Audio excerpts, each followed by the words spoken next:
یہ دل کی زبان ہے جو سر عام کہہ رہا ہوں. یہ دل کی زبان ہے جو سر عام کہہ رہا ہوں. یہ فیض مدرسہ ہے وہ کلام کہہ رہا ہوں. سامعین، مدرسہ کس کو کہتے ہیں؟ آج ضرورت ہے، ہم ہندوستان میں ہیں، ہندوستانی ہمارا ملک ہے، عظیم ملک ہے، اچھا ملک ہے، پیارا ملک ہے، اور مدرسوں کی یہاں بھرمار بھی ہے. ہم سے یہ سوال کیا جا سکتا ہے کہ آپ مسلمان ہو، اتنے مدرسے کیوں بناتے ہو، اور مدرسے کا مقصد کیا ہے؟ دو تین باتیں عرض کروں گا بہت مختصر وقت میں. بہت سارے علماء تھے، بیان تھا، لیکن یہ علماء ہی نہیں، یہ بہت بڑے دل کے لوگ ہوتے ہیں. اگر ان کا دل بڑا نہیں ہوتا تمہارے امام نہیں بنتے. یہ پہچان ہے ان کی کہ ان کا دل بڑا ہے، اسی لیے تمہارے امام ہے. اگر چھوٹا دل ہوتا، کہیں دکان پہ بیٹھتے، کہیں تاجر ہوتے، کہیں ملازم ہوتے، کسی کرسی کے مالک ہوتے، کسی محل کے، کسی کوٹھی کے، میرے دوستوں یہ وارث ہوتے. ان کا بڑا دل ہے، اسی لیے یہ تمہارے امام ہے. اگر چھوٹا دل ہوتا امامت نہیں کر سکتا وہ آدمی جس کا چھوٹا دل ہو. ہم سے سوال کیا جائے کہ مدرسہ کہتے جس کو ہے، آپ کہو گے اس میں قرآن پڑھا جاتا ہے، آپ کہو گے اس میں دو چار استاد ہوتے ہیں، آپ کہو گے کہ اس میں احادیث کی تعلیم ہوتی ہے، اس میں مولوی تیار ہوتے ہیں، یہاں تک کہ مولویوں کی فیکٹری ہے وہ، اس کو مدرسہ کہتے ہیں. اصل سنو دوست، سب سے پہلا مدرسہ اس کائنات میں آقا مدنی جناب محمد رسول اللہ صلی اللہ علیہ وسلم نے مدینے میں قائم کیا، جس کا نام صفہ تھا. آپ چوترے کو چوترا بولتے ہیں یہاں، اور عربی زبان میں چوترے کو جو اونچی جگہ بنا دی جاتی ہے بیٹھنے کے لیے اسے صفہ کہتے ہیں. آپ صلی اللہ علیہ وسلم نے اپنی مسجد کے پاس کچی مسجد، کچا ہی ایک صفہ بنایا، تھوڑا سا میدان میں اس کو ایک ہاتھ اونچا کیا اور اس کا نام رکھا صفہ.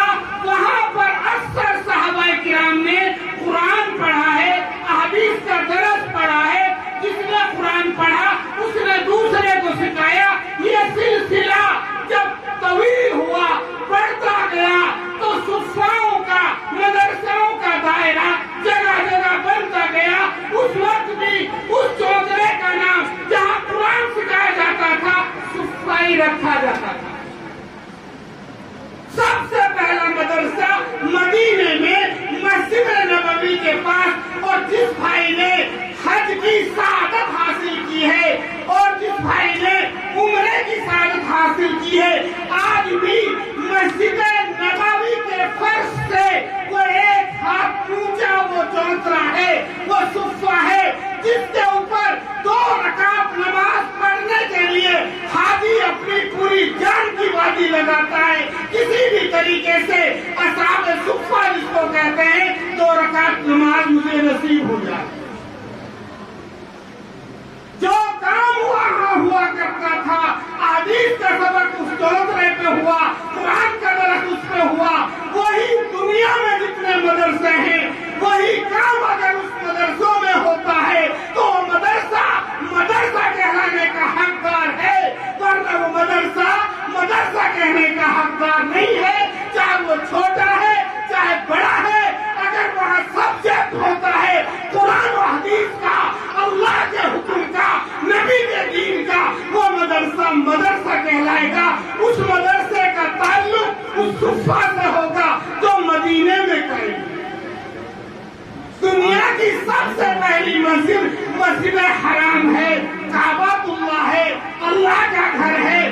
سب سے پہلی دنیا میں تعمیری جو کام ہوتا ہے، گھر بنایا جاتا ہے، اللہ کا وہ مسجد حرام ہے. پوری کائنات کی جتنی مسجدیں ہیں جو مسجد حرام میں جو کام ہوتا ہے آپ کی مسجد میں اگر وہ کام ہو رہا ہوگا تو وہ مسجد کہلانے کے حقدار ہے. تمام مسجدوں کا تعلق مسجد حرام سے. ساتواں آسمان کے اوپر چھٹے آسمان کے اوپر جیسے بیت اللہ زمین کے اوپر ہے ایک بیت المعمور ہے. اللہ تبارک تعالیٰ کی بلا واسطہ اللہ کی رحمت بیت المعمور کے اوپر نازل ہوتی ہے. بیت المعمور کی میرے دوستو رحمت بغیر واسطے کے بیت اللہ کے اوپر نازل ہوتی ہے. بیت اللہ کی رحمت بغیر واسطے کے تو دنیا کی جتنی مسجد ہیں تمام کے اوپر نازل ہوتی ہے. اسی لیے کہتے ہیں ملا کی دوڑ مسجد تک, مسجد کی دوڑ اللہ تک. یہ ہمارے اس مدرسے کا مقصد ہے. آج بھی اگر دیکھو گے مسجد نبوی کی عظمت, مسجد نبوی کا اکرام, ایسا اکرام جو نماز آپ یہاں پڑھتے ہو وہی نماز اگر وہاں پڑھی جائے گی, وہی رکوع پڑھو گے, وہی قرآن پڑھو گے, رکعت کی تعداد بھی وہی ہوگی. یہاں 10 نمازوں کا ثواب ملے گا, 15 نمازوں کا ثواب ملے گا, 27 نمازوں کا ثواب ملے گا.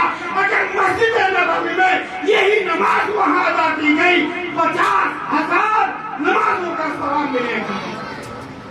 لیکن آج بھی وہ صفہ مسجد نبوی کی زمین سے ایک ہاتھ اونچا ہے. میرے آقا جناب محمد رسول اللہ صلی اللہ علیہ وسلم یہ تعلیم دینا چاہتے ہیں کہ یہ مسجد کے فرش سے یہ چوترا اتنا اونچا جو یہ ہے, عالم طالب علم جو علم حاصل کرتے ہیں, جو عالم ہے وہ تمام چیزوں سے اس کائنات میں بلند ہے. آج بھی وہ ایک ہاتھ اونچا ہے. اس لیے مدارسوں کا زندہ رہنا ہمارے ایمان کی سند ہے, ہمارے ایمان کی بقا ہے, ہمارے اسلام کی پہچان ہے. جس دین کو آقا مدنی جناب محمد رسول اللہ صلی اللہ علیہ وسلم 1450 سال پہلے لے کر آئے, الحمدللہ آپ کے مدرسوں نے اس دین کو قیامت تک کے لیے چونکہ تو زندہ رکھنے کا ٹھیکہ لیا. اگر یہ مدارس نہ ہوں گے, یہ مساجد نہیں ہوں گی میرے دوستو, پھر بڑی دشواری ہے. سب نے چاہا مٹانا مدارس کو, سب نے چاہا مدارس کو ختم کرنا, مساجد کو مٹانا, لیکن جسے اللہ رکھے اسے کوئی نہ رکھے. اسلام کی فطرت میں قدرت نے لٹک دی ہے, اتنا ہی یہ ابھرے گا جتنا کے تراش ہوگا. سبحان اللہ. اسی لیے میرے دوستو یہ آپ کا مدرسہ اشرف المدارس ہے.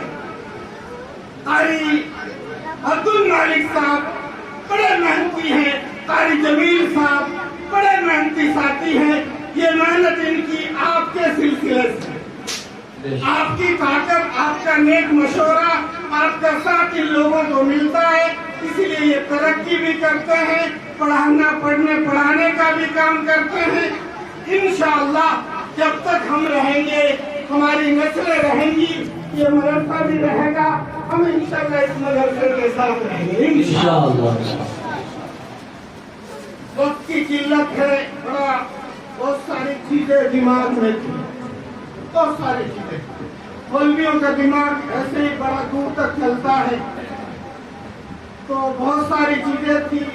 ہم نے ہی مشورہ دیا تھا قاری صاحب کے لیے کہ جلسے کو باہر نہ کر حالات کو دیکھتے ہوئے اپنے مدرسے میں ہی کرنا. اس لیے تھوڑا مجمع ہے, نہیں تو یہاں 1-1:30 بجے تک 2 بجے تک کا پروگرام چلتا تھا. اللہ تھوڑے مجمع کو, آپ کی آمد کو, علماء کی شرکت کو بس قبول فرما. اگر اس کو یہ آداب پسند آ جائے, یہ ہمارا بیٹھنا اس کو قبول کر لے, ہماری نجات کا فیصلہ ہو جائے.